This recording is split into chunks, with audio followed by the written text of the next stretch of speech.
Bismillahirrahmanirrahim. Assalamualaikum warahmatullahi wabarakatuh. Perkenalkan, saya adalah Panji Hidayat. Saya adalah calon guru penggerak Angkatan 9 dari Kabupaten Kepulauan Meranti di SMP Negeri 1 Merbau. Baiklah, kali ini saya tidak sendirian. Saya ditemani oleh rekan kerja saya, yaitu Bapak Afrizal. Beliau adalah seorang guru bahasa Inggris di SMP Negeri 1 Merbau. Kali ini saya akan coba melakukan bagaimana praktik supervisi akademik yang akan saya lakukan kepada rekan sejawat saya. Baiklah, Pak Afrizal, apa kabarnya hari ini? Alhamdulillah sehat. Bapak bagaimana kabar? Alhamdulillah juga baik nih Pak Afrizal. Oke, Pak. Jadi Pak Afrizal ini saya minta waktunya sebentar. Pak Afrizal sekarang kondisinya sudah dalam keadaan nyaman? Sudah ya? sangat nyaman, Pak. Nyaman ya Pak Afrizal Iya, ya. Pak. Jadi saya kali ini akan coba melakukan supervisi akademis kepada Pak Ijal. Ya. Di sini ada 3 tahapan, mulai dari pra-observasi, kemudian observasi, dan pasca observasi. Nah, jadi untuk tahapan pra-observasi ini saya sampaikan dulu tujuannya apa, agar ketika nanti Pak Ijal dalam mempersiapkan pembelajaran yang akan kita lakukan observasi nanti lebih matang lagi dan lebih fokus lagi apa yang ingin Bapak Ijal kembangkan. Oke Pak Ijal ya? Iya, Pak. Oke, baik Pak Ijal, kira-kira tujuan pembelajaran yang ingin Bapak Ijal capai pada saat observasi nanti ini apa? Baiklah, Assalamualaikum warahmatullahi wabarakatuh. Di sini saya adalah salah seorang guru bahasa Inggris di SMP Negeri 1 Merbau. Saat ini kita telah memasuki semester 2. Untuk pelajaran bahasa Inggris kita telah masuk ke materi yang keempat ya, atau chapter 4 bab 4 ya, tentang daily activity in the school. Nah, jadi tujuan pembelajaran saya yang akan saya sampaikan ke siswa adalah tentang jadwal pembelajaran. Jadi di sini dalam aspek atau ranah kognitif yang ingin saya capai itu adalah siswa dapat menyebutkan macam-macam mata pelajaran dalam bahasa Inggris yang diajarkan di SMP Negeri 1 Merbau. Adapun untuk aspek keterampilannya atau psikomotorik itu siswa dapat membuat Pak atau bisa merancang jadwal pembelajaran yang diajar sekolah, baik itu berupa poster pembelajaran maupun dibuat melalui aplikasi Canva, gitu Pak. Berarti kalau begitu saya tangkap tujuan pembelajar Pak Ijal bagaimana siswa ini membuat schedule ya Pak Ijal ya, schedule nanti balik dalam aspek kognitif juga mengembangkan juga dalam aspek keterampilannya ya Pak Ijal ya. Oke, baik Pak Ijal. Nah, kira-kira ini dari hal tersebut menurut Bapak Ijal, Bapak ingin saya membantu mengembangkan kompetensi yang mana nih kira-kira? Dalam hal kompetensi apakah pengetahuan kah, atau dalam kompetensi keterampilan kah, atau ada kompetensi dalam Bapak mengajar? Saya mau kalau bisa sih Pak, Bapak bantu saya bagaimana cara saya mengajar. Mungkin selama ini ada yang kurang, jadi Bapak tolonglah dikoreksi bersama nanti gitu. untuk kebaikan di sekolah kita. Baik, kira-kira nih Pak Ijal, saya ingin tahu dulu nih rancangan pembelajaran Pak Ijal nantinya apa? Bagaimana strateginya, kemudian modelnya, metode, serta media pembelajaran apa nih yang Pak Ijal akan lakukan? Terima kasih ya Pak. Dari sekian banyak strategi, saya itu tertarik untuk menggunakan strategi pembelajaran diferensiasi Pak. Ya sekarang kan kita tahu lagi gencarnya itu pembelajaran yang berdiferensiasi, ataupun model pembelajaran yang sering saya gunakan khususnya dalam materi ini itu adalah cooperative learning Pak, belajar kelompok gitu. Siswa lebih antusias dengan cara belajar kelompok daripada belajar mandiri. Metode ya seperti biasa saya menggunakan campuran Pak, ada ceramahnya juga, ada diskusi ya seperti itu Pak.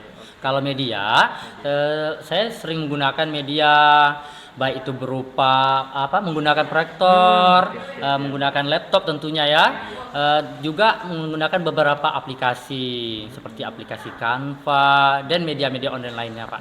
Baik. Berarti itu ya Pak Ijal, berarti Bapak Ijal ingin lebih berfokus pada strategi pembelajarannya, pembelajaran diferensiasi ya kan, kemudian model kooperatif, metodenya dengan metode diskusi ya Pak Ijal ya, kemudian media juga ada Pak Ijal manfaatkan. Nah, dari hal semua itu ya, baik strategi, metode, model, dan media, bagian mana yang nanti Bapak Ijal inginkan saya amati pada saat proses observasi? Ya Pak, baiklah. Saya sangat ingin sekali Bapak mengamati pada strateginya Pak, yakni proses pembelajaran berdiferensiasi. Soalnya saya sebenarnya ya belum terlalu mahir-mahir amat Pak, jadi saya sangat butuh masukan dari Bapak. Soalnya Bapak rasa saya lebih paham tentang ini gitu. Oh, berarti Pak Ijal ingin saya mengamati di bagian strategi bagaimana penerapan pembelajaran diferensiasi, ya Pak ya. Baik, bagaimana penilaian Bapak sendiri terhadap apa yang ingin Bapak kembangkan ini?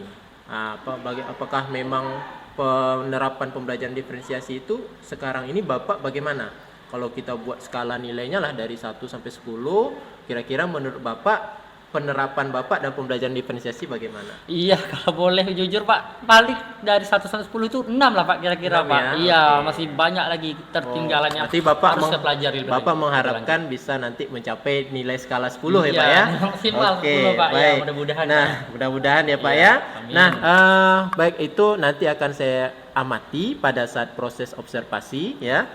Kira-kira tentu saya pengen tahu nih, kapan kira-kira waktu Bapak untuk melaksanakan pembelajaran tersebut Iya Pak, dan baiklah. penerapan pembelajaran diferensiasi. Untuk penerapan proses pembelajaran diferensiasi ini saya mengambil di kelas 7 bijak Pak. Itu Di saya kelas 7 mengajarnya itu bijak. Kamis depan Pak. Hari Kamis. Tanggal 1 Februari 2024 kalau nggak salah Pak ya. Oke, Iya, Pak. jam keberapa? Jam pelajaran kedua 7.40 sampai jam 8.40. Oke, baiklah. Berarti nanti saya akan mengobservasi Bapak ya Pak ya. Iya, Pak, siap, Saya Pak. akan datang ke kelas Bapak. Jadi jangan terlalu tegang ya Pak, santai saja. Saya hanya mengamati tentang itu karena kita ingin Bapak ingin mengembangkan strategi pembelajaran diferensiasi Pak ya. Jadi saya akan mencatat kegiatan-kegiatan pembelajaran yang Bapak lakukan dan mengamati. Nanti baru kita lakukan di bagian pasca percakapan lagi berikutnya ya Pak ya.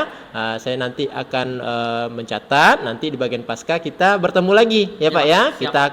Saya akan menyampaikan hasil dari pengamatan saya. Oke, baik Pak Ijal, ini terakhir nih pertanyaan dari saya nih Pak Ijal. Sadar, Pak, Nah, akhir saja. menurut Bapak, kita ini sudah melakukan praobservasi nih. Iya. Apa harapan besar dari Bapak terhadap observasi yang kita lakukan bersama ini? Ya, semua orang pasti punya harapan yang sama seperti saya Pak ya. Dari observasi itu nanti apa yang ingin saya capai, tujuan saya dalam proses pelajaran itu bisa tercapai dengan baik Pak. Dan selama observasi itu bisa berjalan dengan lancar tentunya. Pada saat praobservasi Itu yang paling utama Pak. Yang tadi seperti kita bilang dari 6 itu saya ingin poin saya 10 nanti untuk proses pelajaran berdiferensiasi ini Pak. Saya sangat butuh sekali masukan-masukan dari Bapak, ilmu-ilmu dari Bapak ya Pak. Iya. Di sini saya hanya mengamati saja Pak Ijal ya. Nanti kita mendiskusikan bersama-sama. Nanti Pak Ijal nanti nampak di sini letak kekurangan saya dan sebagainya. Oke Pak Ijal ya. Baik, terima kasih banyak nih Pak Ijal ya atas waktu yang sudah diberikan, kesempatan yang sudah kita berikan hari ini. Ya, nanti kita akan di minggu depan kita akan bertemu lagi. Saya akan mengobservasi Bapak. Setelah itu baru kita pasca dengan didampingi oleh pengajar praktik saya nantinya ya Pak ya. Oke, baiklah, terima kasih Pak Ijal waktunya ya. Baiklah, Bapak Ibu, itulah tadi percakapan praobservasi yang saya lakukan terhadap rekan sejawat saya Pak Afrizal, guru bahasa Inggris. Nanti saya akan bertemu lagi dengan beliau pada saat observasi dan pasca observasi. Terima kasih atas perhatiannya. Assalamualaikum warahmatullahi wabarakatuh.